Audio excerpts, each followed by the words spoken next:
Commander John Russell stood tall at the entrance of the Galactic Federation's military academy on planet Araxis. The massive crystalline structure towered over him, its spires reaching toward 3 pale moons visible in the afternoon sky. Behind him, 5 human cadets gazed up in wonder, their faces reflecting the rainbow lights that danced across the building's surface. "Remember why we're here," Russell said quietly. "Earth Command wants us to learn, but also to observe. Share only what you've been cleared to share." Lisa Mason nodded, adjusting her blue uniform. At 22, she was the youngest of the human cadets, but had graduated top of her class at the Earth Space Force Academy. "They don't expect much from us, do they, sir?" "No, they don't," Russell replied with a slight smile. "And that might be our biggest advantage." The humans were the first of their kind to be accepted into the prestigious academy. 17 alien species had been studying war together for centuries, but humans were newcomers to the galactic community. Earth had only achieved faster-than-light travel 15 years ago, and many older species still viewed humans as primitive upstarts. A tall, blue-skinned figure glided toward them on what looked like air. Professor Kelna of the Lysithian species bowed slightly, her forearms moving in a complex greeting pattern. "Commander Russell, Earth Cadets, welcome to Araxis Academy. I am assigned as your cultural liaison and historical observer." Her translator produced perfect English, though her mouth moved in different patterns. "Please follow me to the orientation hall." As they walked through enormous hallways, alien cadets of various shapes and sizes turned to stare. Some had too many limbs, others too few. Some floated rather than walked. All seemed to regard the humans with either curiosity or dismissal. Eric Powell, a broad-shouldered cadet with short brown hair, leaned toward Kate Winters. "Are those Zentari?" he whispered, nodding toward a group of tall, thin cadets with reflective skin. "I think so," Kate whispered back. "Their homeworld has twice Earth's gravity. They're supposed to be incredibly strong, despite looking so fragile." Professor Kelna led them into a vast circular chamber where hundreds of alien cadets were already seated. "Your species has been assigned observer status for this term," she explained. "You will participate in all exercises but will not be graded on the same scale as established species." Greg Sanders, the most technical-minded of the human cadets, frowned. "Why not?" "It would be unfair to judge developing species by the standards of advanced civilizations," Kelna said kindly. "Some here have been spacefaring for over 20,000 of your Earth years." Tony Mitchell, the oldest human cadet at 29, shared a look with Russell. They had been briefed to expect this condescension. The orientation began with a speech from Dean Zixtar, a grizzled Varaxian with leathery red skin and a face marked by old battle scars. His species was known throughout the galaxy as natural warriors. "For 8 centuries, this academy has trained the finest military minds in the Federation," his powerful voice boomed. "You come from different worlds, different traditions, but here you will learn unified galactic defense doctrine. The age of primitive warfare is long behind us. No modern species relies on crude physical weapons or destructive technologies that damage the very worlds we fight over." His golden eyes settled briefly on the human delegation. "Even our newest members will learn that true military power comes from precision, control, and technological harmony." After the speech, cadets were assigned to their living quarters. The humans were given a separate wing, supposedly for biological compatibility, though Russell suspected it was also to keep them isolated. During the tour of the Academy's facilities, the humans were shown training areas unlike anything on Earth. Gravity manipulation chambers, psychic amplification arenas, and virtual battlefield simulators that engaged all senses. At the weapons training facility, Lisa noticed that nothing resembled Earth's arsenals. No projectile weapons, no explosives, no ballistic missiles. Instead, alien cadets practiced with energy directors, gravitational disruptors, and neural interfaces that controlled remote combat platforms. A tall Varaxian cadet named Dreth approached as they watched a demonstration. "Fascinating, isn't it?" he said, his translator making his words sound almost mocking. I understand humans still throw metal projectiles at high speeds as a primary combat method. Lisa kept her face neutral. We use what works. Of course, Dreth nodded condescendingly. My species used stone-tipped spears once too, about 50,000 years ago. Later that evening, the human cadets gathered in Commander Russell's quarters to debrief. They think we're primitive, Tony said, pacing the room. Did you see their weapon systems? No bullets, no missiles, nothing that could run out of ammunition. That we know of, Russell replied. Everything has limitations. Our job is to find them. Kate pulled out her datapad. Their technology is amazing, but I noticed something. Almost everything here relies on advanced power systems and neural interfaces. What happens when those fail? Greg nodded eagerly. Exactly what I was thinking. No redundancies, no mechanical backups.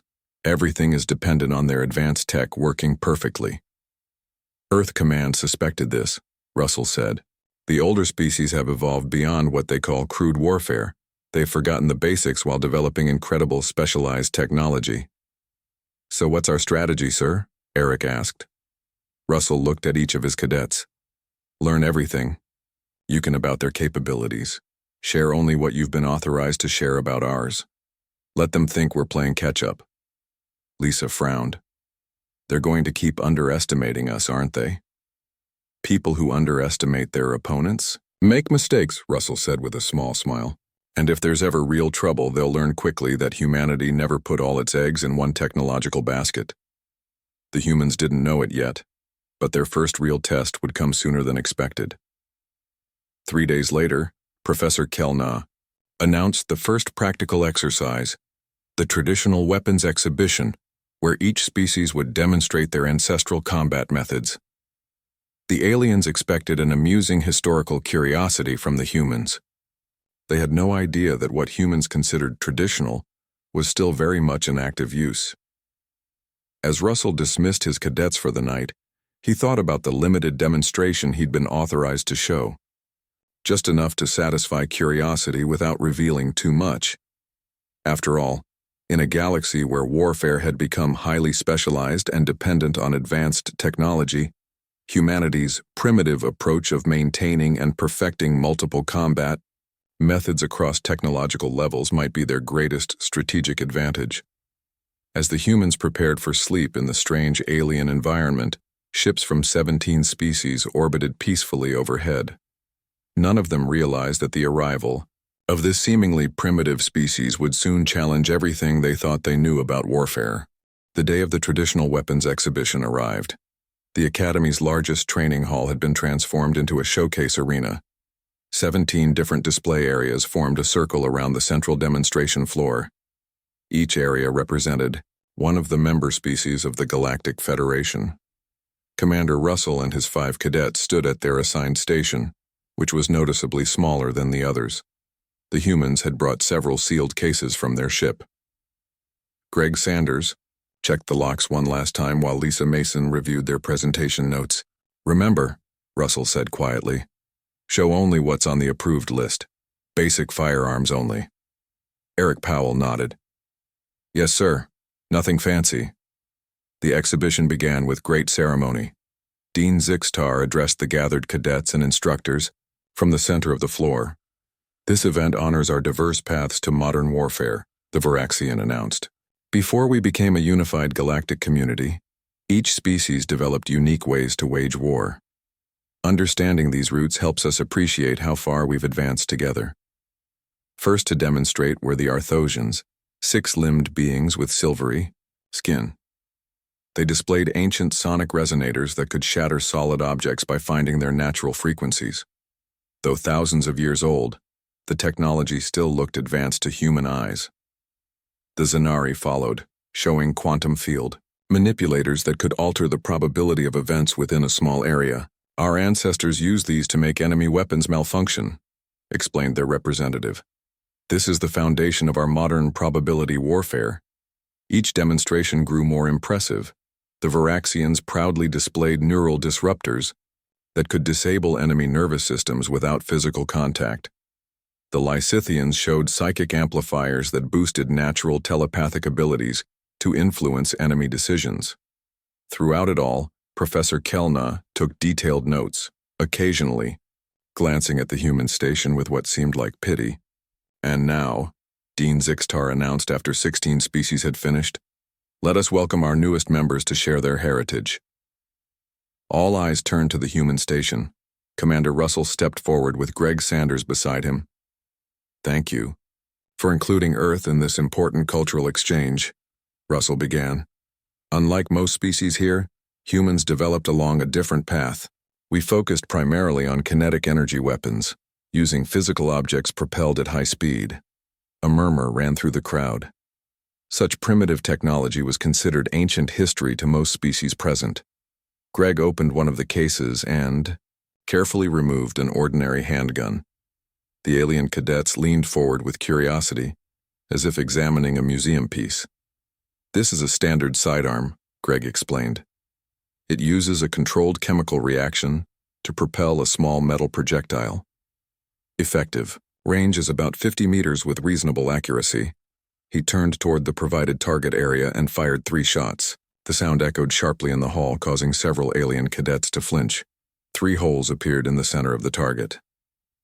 "Fascinating," Professor Kellna said, her 4 arms moving rapidly as she recorded observations. "Your species still relies on sound and shock effects for psychological impact." Next, Greg demonstrated a simple hunting rifle, explaining the basics of how it worked. The alien audience watched with polite interest, the kind reserved for quaint historical demonstrations. "This technology dates back hundreds of years on our world," Greg explained, not mentioning that the basic design principles remained unchanged because they worked so effectively. When the demonstration ended, the alien cadets applauded politely. Commander Russell noticed several instructors whispering among themselves, occasionally glancing at the humans with expressions that ranged from curiosity to dismissal. After the exhibition concluded, the cadets mingled around refreshment stations. Kate Winters and Tony Mitchell found themselves approached by a group of Zentari cadets. "Your weapons are quite interesting from a historical perspective," said one, whose name translated as shimmering light. "When did your species move beyond such methods?" Kate exchanged a quick glance with Tony. "We still find them useful in certain situations," she answered carefully. Another Zentari tilted its reflective head. "But surely not for actual military applications? The limitations seem severe. Limited ammunition affected by environmental conditions requiring physical resupply." "Every technology has its place," Tony replied diplomatically. Across the room, Lisa Mason overheard Lieutenant Rector, a Varaxian instructor, speaking with Dean Zixtar. "If humans were discovered before they achieved space travel, they would have been relegated to protected status," Rector said quietly. "Their weapons technology is barely past early industrial phase." "Yet they've managed faster than light travel," the Dean replied. "A curious developmental path. Professor Kellna's anthropological study may provide insights into such technological divergence." Later that evening, the human cadets gathered again in Commander Russell's quarters. "They think we're a scientific curiosity," Eric said, leaning against the wall. "Did you see their faces during our demonstration? Like we were performing tricks from the Stone Age." Russell nodded. "Good. Let them think that." "But sir," Kate objected, "they're completely underestimating us.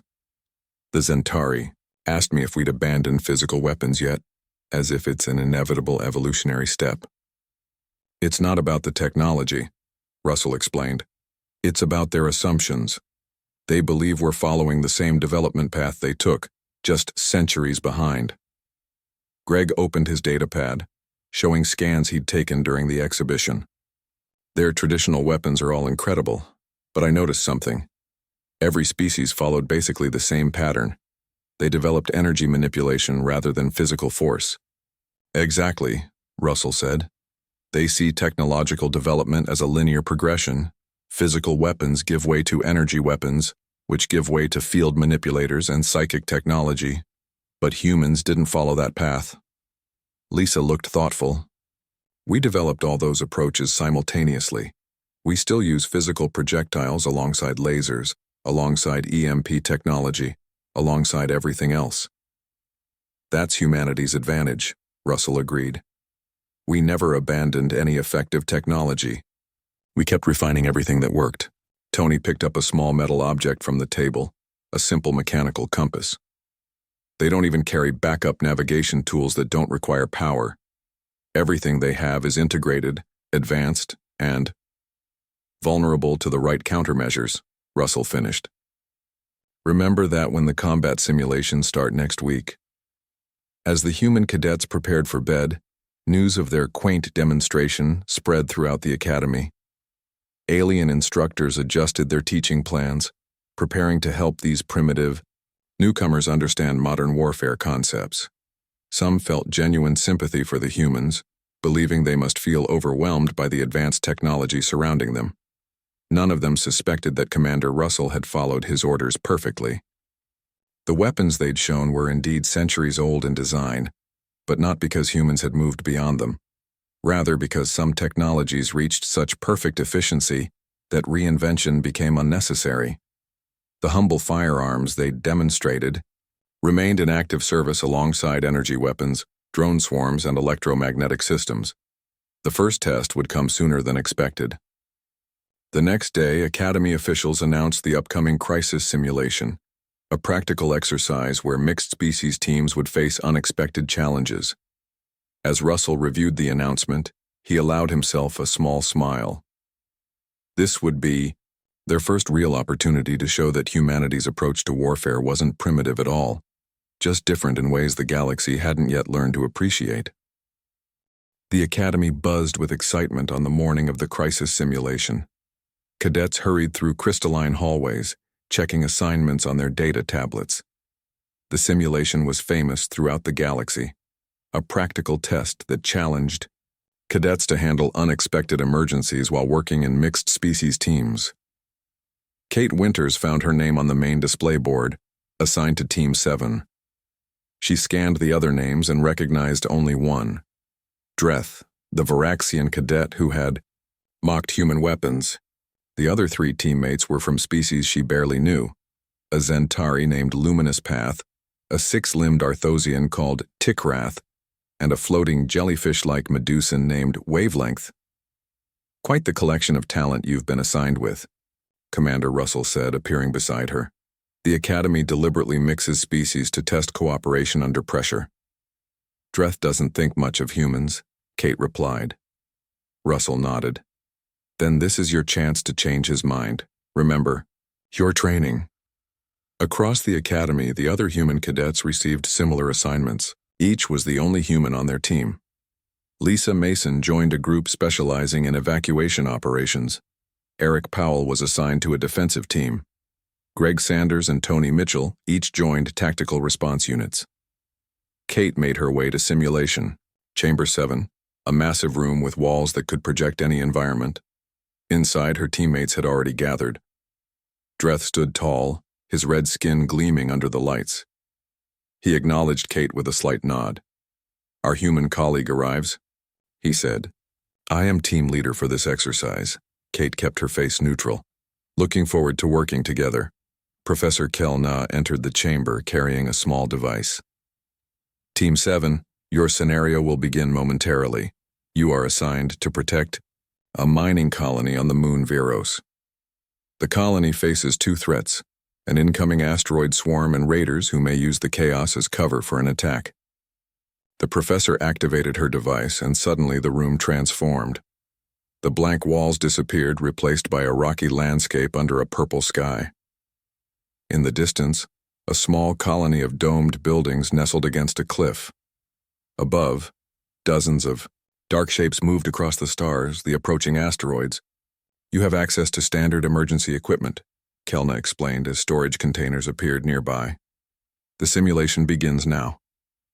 The professor vanished, leaving the 5 cadets alone on the simulated moon. Dreth immediately took charge. Luminous Path, calculate asteroid trajectories. Tikrath, prepare the colony's shield generators. Wavelength, scan for approaching ships. Human, assist where needed. Kate bit back a reply about having a name. She watched as her teammates moved with practiced efficiency. The Zentari cadet floated toward a high point, his reflective skin shimmering as he used built-in sensors to track the asteroids.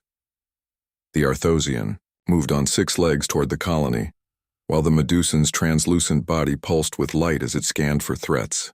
"I'll check the emergency supplies," Kate said, approaching the containers. Inside the first container, she found standard Galactic Federation equipment: gravitational deflectors, energy shields, atmospheric stabilizers, and neural interface headsets. All highly advanced technology.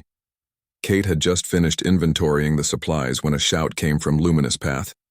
"Asteroids will impact in 12 minutes. Largest bodies on direct colony collision course." Dreth activated his neural interface. "Tikrath, status of shields?" "Generators online," the Arthosian's translated voice came through the team's communication system. "Deploying energy fields now." Blue light blossomed over the colony as shields came to life.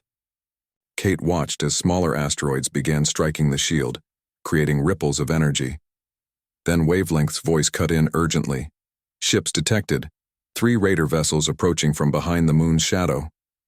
"As expected," Dreth said calmly. "We have the situation under control. Shields will handle the asteroids. We'll use the colony's defense turrets against the raiders." The team worked smoothly, using their advanced technology to manage the dual threats. Kate watched, impressed by their efficiency, but concerned by their complete reliance on high-tech solutions. That concern proved justified moments later. A massive blue flash lit up the purple sky.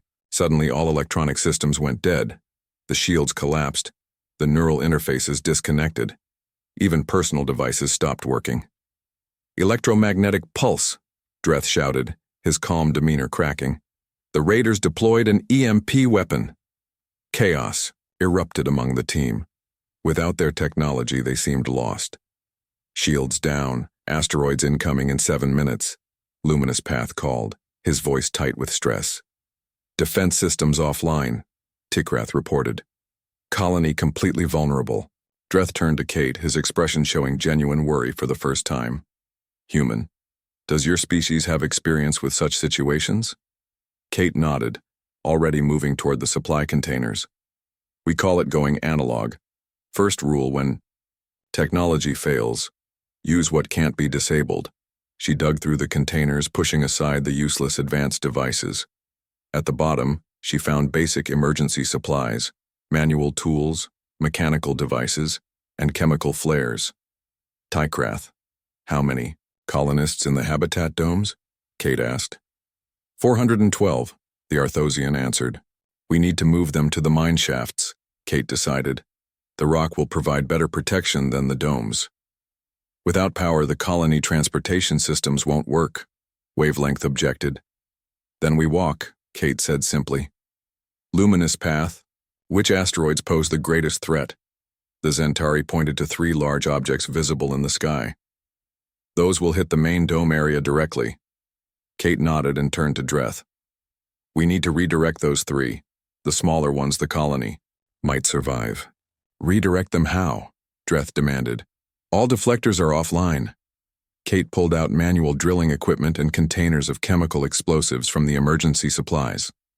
"The old-fashioned way, controlled detonations." Understanding dawned on Dreth's face. "Like your primitive weapons, chemical reactions that need no power source." "Exactly," Kate said. "Wavelength, you're fastest. Take these flares to the colony and start evacuation. Tikrath, your 6 arms will be perfect for carrying drilling equipment. Luminous Path, your natural sensors still work. Guide us to the best detonation points. Dreth, help me set the charges." The team hesitated only briefly before following her orders. As they raced against time, Kate showed them how to place explosives at key points that would alter the asteroids' paths just enough to miss the colony. With 1 minute remaining, they triggered the detonations. The explosions seemed small against the massive space rocks, but they worked. The asteroid shifted course just enough. As for the raiders, Kate had Dreth help her convert mining equipment into simple but effective physical barriers. When the raiders landed expecting to find a helpless colony, they instead met prepared defenders with improvised weapons and protected positions. When the simulation ended, Professor Kelna reappeared, her forearms moving in what Kate had learned was a gesture of surprise. Team 7 is the only group to successfully protect all colonists, she announced. Most interesting approach. Later, as they left the simulation chamber, Dreth approached Kate. Your methods were unexpected, the Varaxian admitted.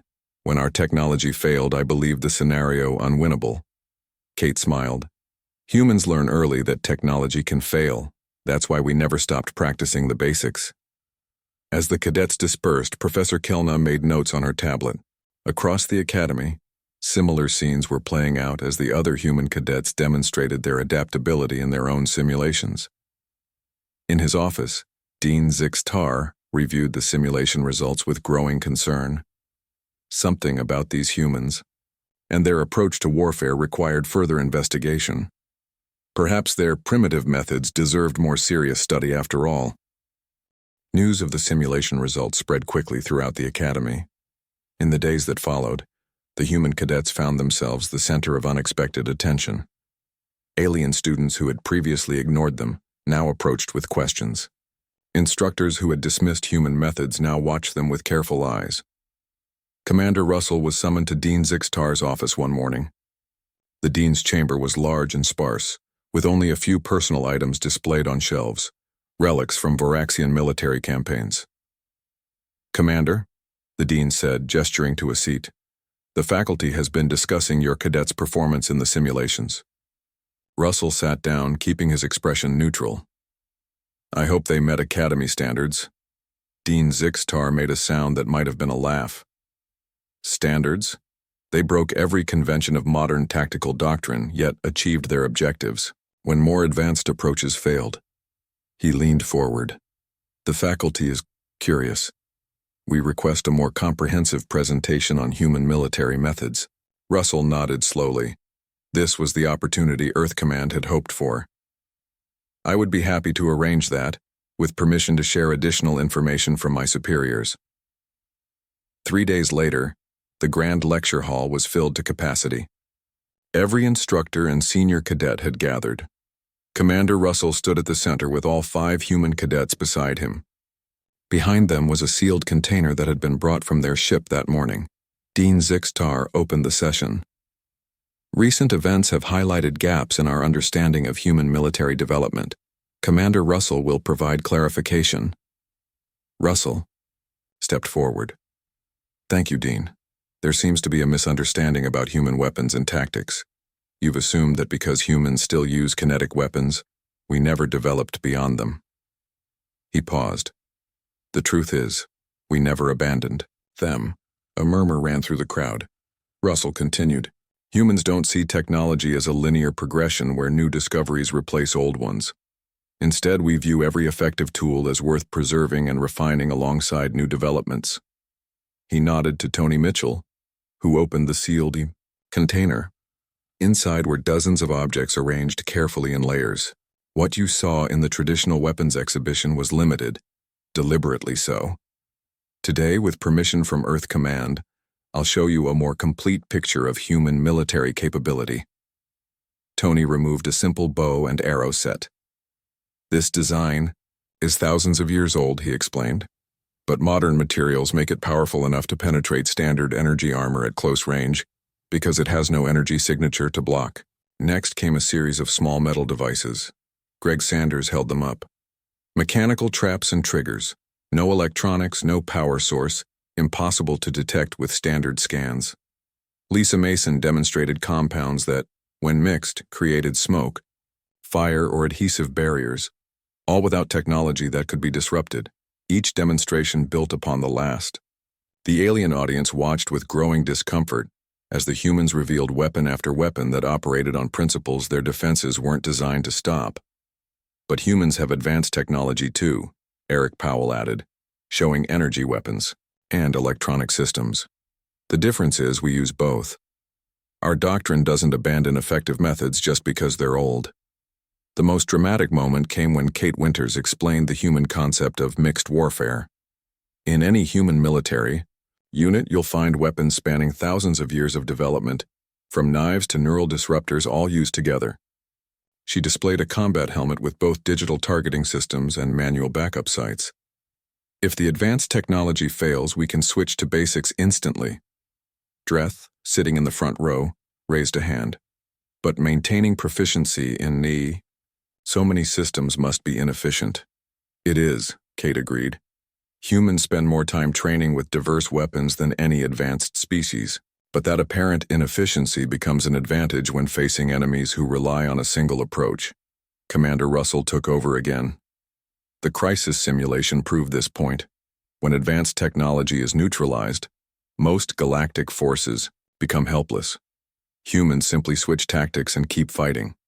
Professor Kelnah's forearms moved rapidly as she took notes. This explains much about human history. Your species never unified around a single technological path. We couldn't afford to, Russell replied. Earth has thousands of distinct cultures and military traditions. Competition forced us to adapt everything useful from everywhere. Dean Zixtar stood. What you describe violates centuries of military evolution theory. Advanced civilizations naturally abandon primitive methods as inefficient. With respect, Dean, Russell said, that theory may be wrong, or at least incomplete. Humans found that maintaining diverse capabilities creates resilience that specialized evolution does not. The Dean's golden eyes narrowed. You imply that the human approach might be superior in some situations. Different, Russell corrected diplomatically.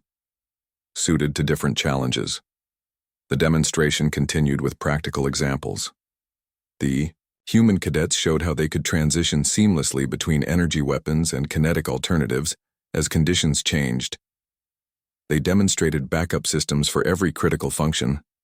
Most shocking to the audience was when Greg Sanders explained EMP protection. Most human military equipment includes mechanical or chemical options that function after electromagnetic attack. We assume technology will fail and plan accordingly. This is why your cadets performed so well in the simulation, Professor Kelnah realized. They expected systems to fail. We plan for it, Russell confirmed.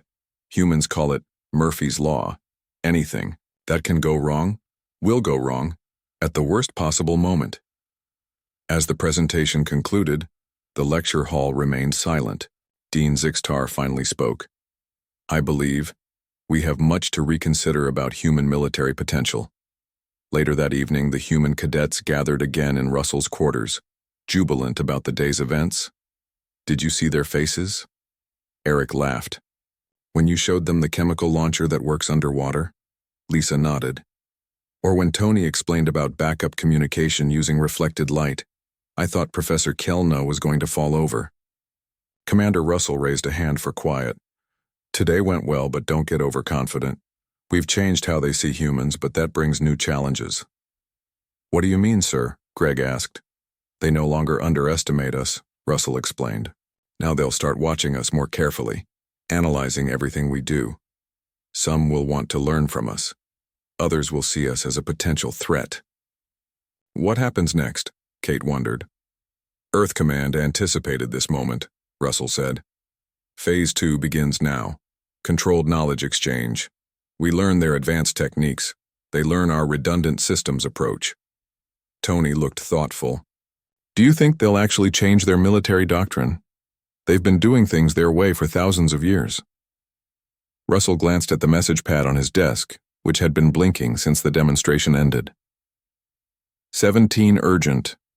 Meeting requests from various Galactic Security Council members suggest they're taking it seriously. Outside in the hallway, Dean Zixtar walked slowly back to his office.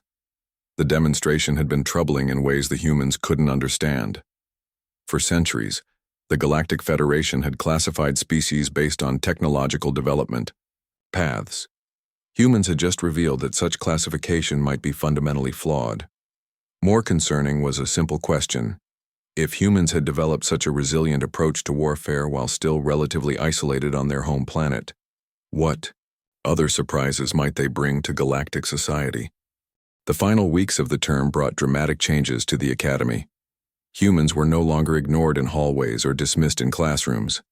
Instead, they found themselves constantly approached by curious alien cadets and instructors eager to learn. More about Earth's military methods. Lisa Mason sat in the Academy library surrounded by data tablets. She had been invited to join the prestigious Interspecies Strategic Command course, the first human ever offered this honor. 3 Zentari cadets sat across from her, their reflective skin catching the light as they leaned forward. "But how do human commanders maintain proficiency in so many different systems?" asked one whose name translated as Swift Current. "Constant training," Lisa explained, "and specialized teams. Not every soldier masters everything, but every unit has experts in each approach." Elsewhere in the Academy, Eric Powell demonstrated to a group of Arthosians how simple mechanical backup sites on weapons could function when targeting computers failed. Greg Sanders worked with Medusan engineers on designs for tools that could operate in electromagnetic dead zone conditions. The most surprising transformation was in Dreth. The once arrogant Varaxian now shadowed Kate Winters whenever possible, asking detailed questions about human tactical flexibility. "Your species prepared for technological failure even as you advanced," he said as they walked between classes. "My people considered this unnecessary pessimism. Now I wonder if it was wisdom instead." Commander Russell found himself in daily meetings with Academy faculty. Today he sat in Professor Kelna's research chamber as she showed him her findings. "We've been analyzing the simulation results," she said, her forearms gesturing at complex displays. "When typical galactic tactics failed, human methods succeeded precisely because they didn't rely on vulnerable technology." Russell nodded. "Humans learned this lesson through hard experience. Throughout our history, over-reliance on single advantages often led to defeat." "The Galactic Security Council has taken notice," Kelna added. "They've called an emergency session to reassess human military classification." Later that day, Dean Zixtar summoned all 5 human cadets and Commander Russell to his private chamber. The Dean's usual stern demeanor seemed softened by what might have been respect. "In light of recent developments," he began formally, "I must acknowledge an error in judgment. We mistook technological divergence for primitiveness." Russell kept his expression neutral, though inwardly he felt satisfaction. This was exactly what Earth Command had hoped to achieve. "Your species didn't fail to advance," the Dean continued. "You advanced along a path the rest of us abandoned millennia ago. In doing so, you developed capabilities we had forgotten were possible." Tony Mitchell spoke up. "Sir, humans don't believe there's only one path to advancement. Different approaches can all have value." The Dean's golden eyes fixed on Tony. "A perspective that could benefit the entire Federation." He moved to his desk and activated a holographic display. "I've received orders from the Galactic Council. Earth has been officially redesignated from regional power to strategic military innovator, a classification shared by only 8 other species. The implications were enormous. This new status would grant Earth access to advanced technologies previously restricted to long-established species. It would also bring invitations to participate in the highest levels of galactic defense planning. Additionally," the Dean continued, 6 other academies have requested human exchange programs, and the Varaxian Military Command has already begun incorporating redundancy principles into their newest vessels." Kate looked surprised. "That quickly?" "Survival drives adaptation," Dean Zixtar said simply. "Your crisis simulation exposed vulnerabilities in our standard doctrine that we cannot ignore." As the humans left the Dean's office, they found the Academy corridors buzzing with activity. News of Earth's reclassification had spread quickly. "Commander," Lisa said quietly, "Earth Command's mission succeeded beyond expectations." Russell nodded. "Phase 1 was to gain respect. Phase 2 is knowledge exchange. But be prepared for Phase 3. "Sir?" Greg asked. "Politics," Russell replied. "Some species will welcome human innovation. Others will see it as a threat to established power structures." The commander's prediction proved accurate the very next day. A delegation of Lysithian diplomats arrived at the Academy, requesting meetings with the human cadets. At the same time, reports indicated that certain older species had filed formal protests against Earth's rapid advancement in status. Professor Kellna explained the situation to Russell as they watched the diplomatic shuttle land. Your demonstration has split the Galactic Council. Progressive factions want to immediately integrate human thinking into defense planning. Conservative members fear disruption to established hierarchies. And what does the professor think? Russell asked. Her forearms made a complex gesture of contemplation. I think that any civilization that refuses to learn from new perspectives eventually stagnates. She turned her large eyes to him. Human adaptability may be exactly what the Federation needs. On the evening before their scheduled return to Earth for break, the human cadets found themselves honored at a special academy assembly. Dean Zixtar addressed the gathered species. The humans have taught us that true military advancement isn't measured by abandoning old tools for new ones, but by mastering every tool available, he announced. Their approach challenges millennia of galactic military doctrine, and we would be fools not to learn from it. After the ceremony, the 5 cadets gathered with Commander Russell on their shuttle's observation deck. Through the viewport, they could see alien cadets in the courtyard below, some practicing with simple mechanical devices that required no power sources. Look at that, Eric said. 3 weeks ago they were laughing at us. Russell smiled slightly. The galaxy is a dangerous place. Species that survive recognize good ideas regardless of their source. Do you think this will change things back home? Lisa asked. Earth has been so isolated and now suddenly we're strategic innovators. It changes everything, Russell replied. Earth Command anticipated respect, maybe some technology exchange.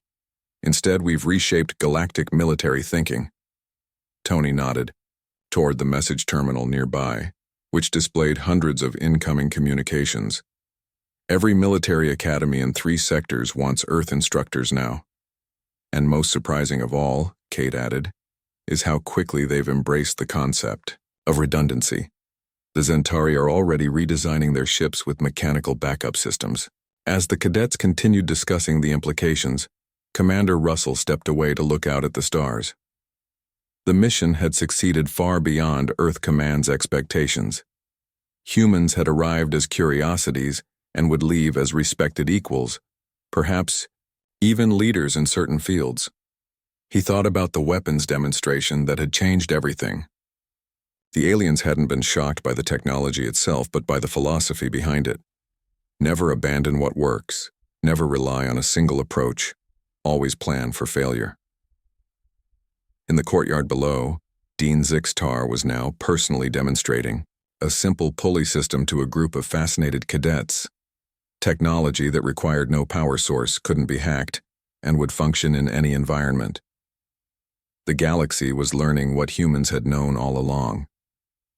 Sometimes the oldest solutions remained the best ones, and true advancement meant expanding your options, not replacing them.